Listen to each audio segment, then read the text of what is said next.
My name is Temitope Mushowo, your popular public policy coach.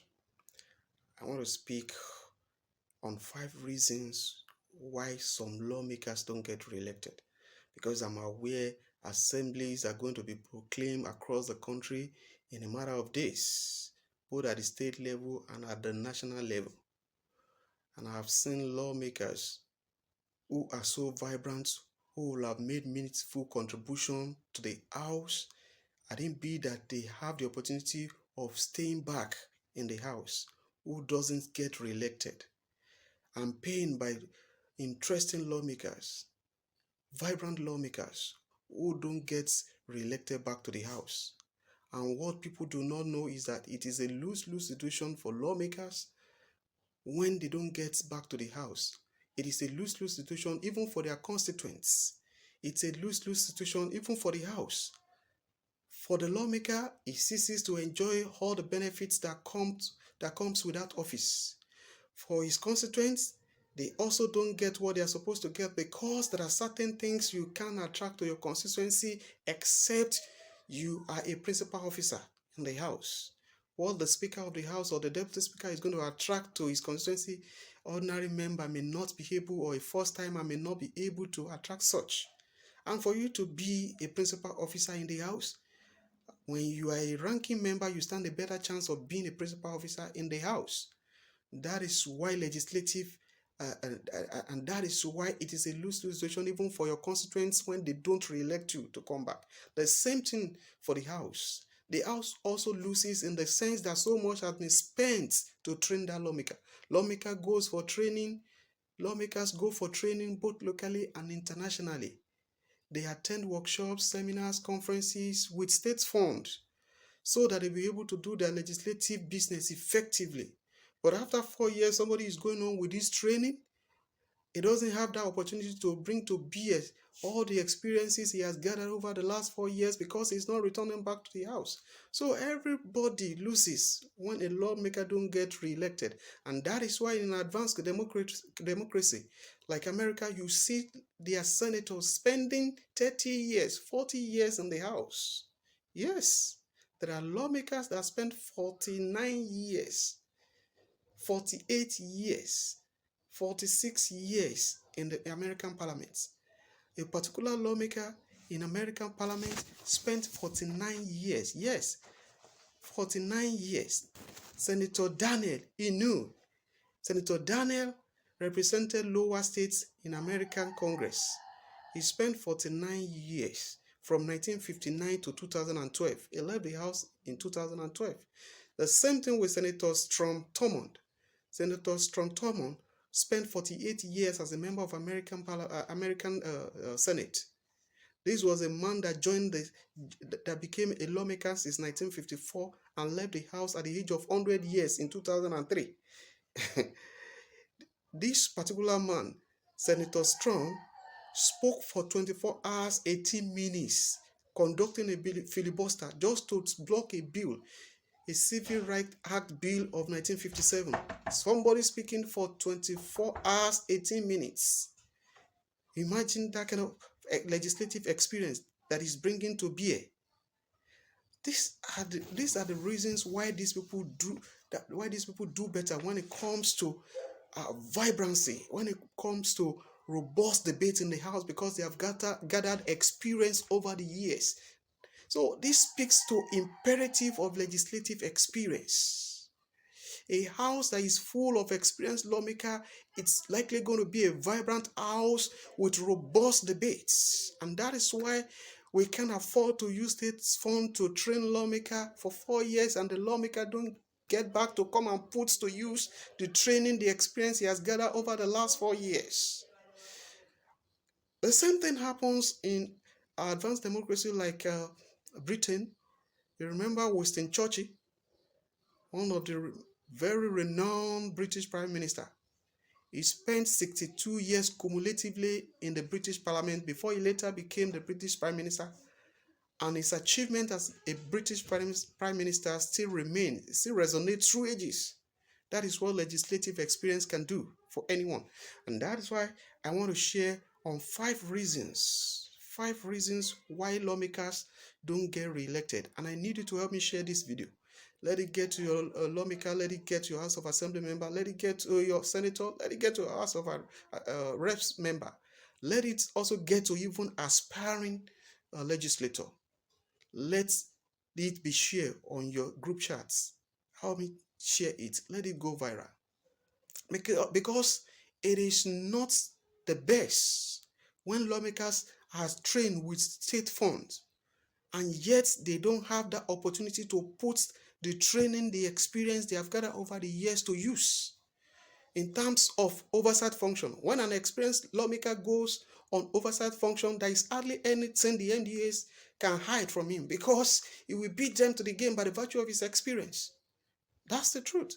So I'm going to be speaking on 5 reasons why lawmakers don't get re-elected. And do you doubt my credentials or my qualification to speak on these particular subjects? Oh no.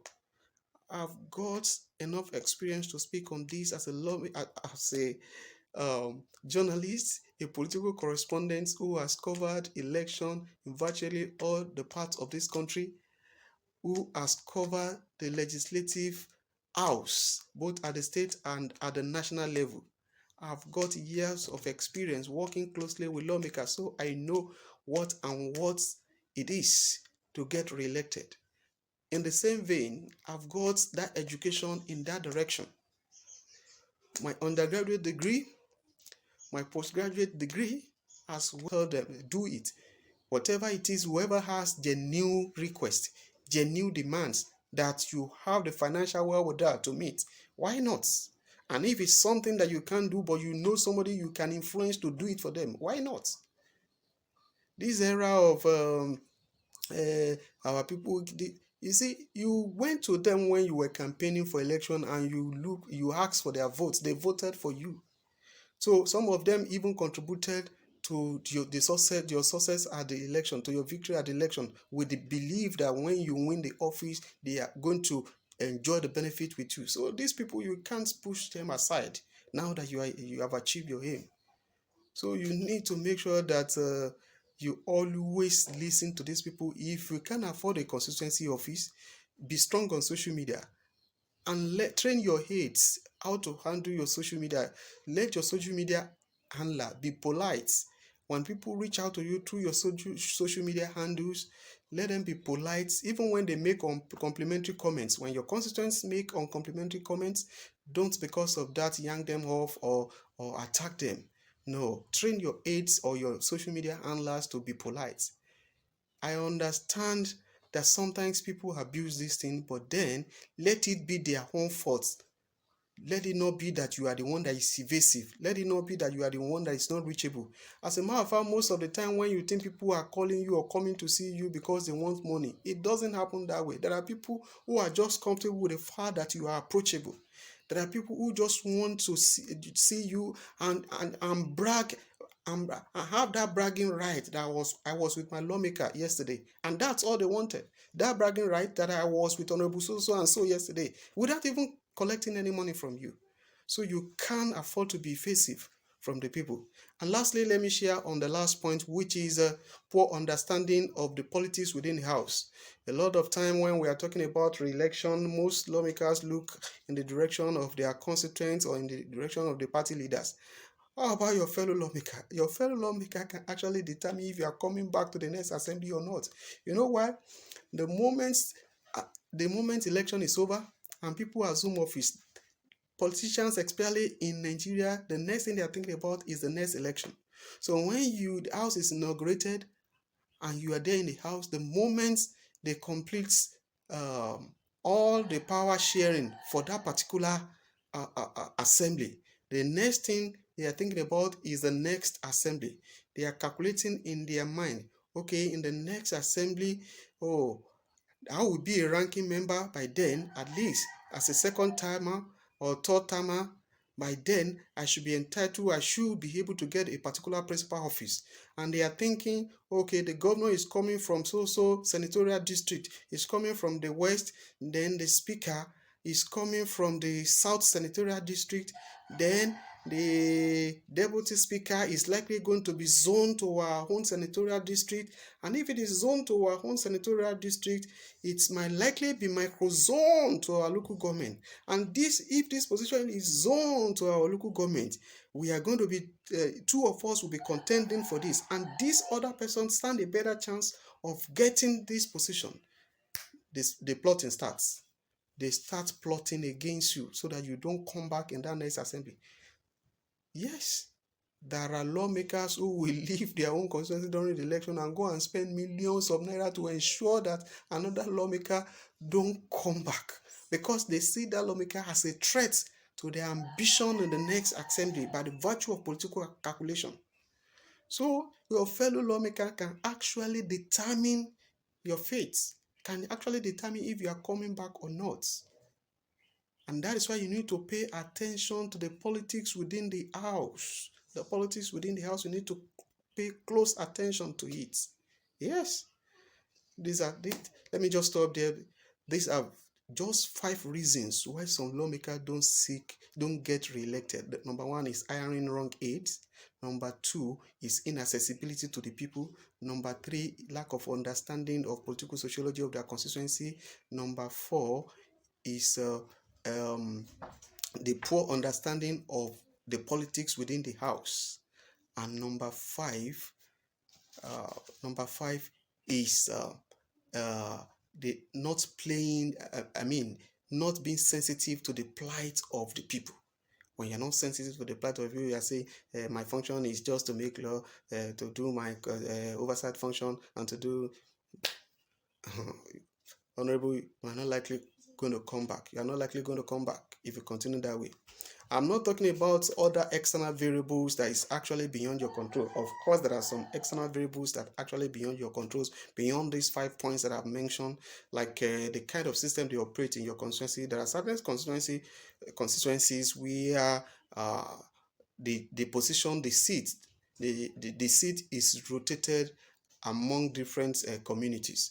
Like I'm aware in a place like Ikorodu constituency 2 in Lagos, the seat is actually rotated among 3 constituencies, 3 communities: the Igbo community, the Jede community, and the Imota community. So when you go this term, the next time another person from another constituency, then who told you can't even break that jinx? There are so many constituencies like that that used to be like that you can't go more than once, that people have broken that jinx. There is a way you have to perform your predecessors that your constituent don't have a choice but to re-elect you. Because who will not want somebody from another community to represent him, who is going to deliver, than having somebody who is his own kinsman who will not do anything? So you can actually break that jinx. So there are so many other variables that's